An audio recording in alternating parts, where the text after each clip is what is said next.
Welcome back. Today we are going to be talking about the box and lasso face set tool. So let's go ahead and start up our Blender with a general file, and we'll do File, Save As. I'm just going to call it box and lasso face set, something like that. And let's set up Suzanne for sculpting. We're going to just do a matte cap with the funky rainbow color and do multi-resolution. You know the dance. Crank it up to 5, 4 or 5, whatever you can handle. And let's go into sculpting. Let's do Control Tab down, boom. And we are inside of sculpting, ready to sculpt. But today we're not sculpting. We're using face sets. And we're not using face sets. We're using the box face set. And notice it's got a little triangle down here. So that means we got some mo.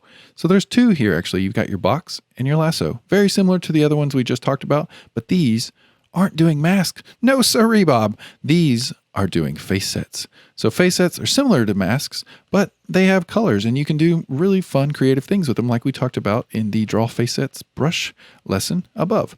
But, go ahead and just click and drag, draw. Oh, and notice mine didn't work right off the bat. There it went, so I saved. But if you ever aren't seeing your face sets, just make sure you go up to your overlay, toggle down, drop down here, and under sculpt, make sure you have face sets turned on and cranked up to 1 there.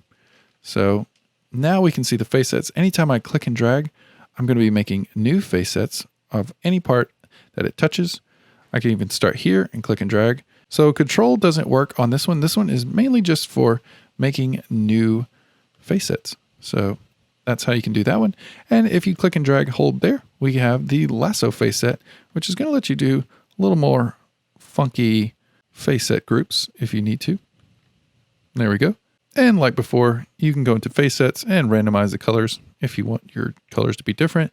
And any brush that you turn on here, you may have to go into brush and do auto masking for face sets.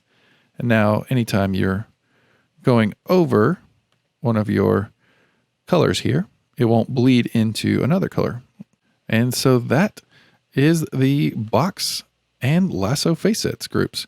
If you just need to quickly, grab different parts and block them off for different colors, this is your tool to do it. Now let's go ahead and jump into the next tool, which is the box trim.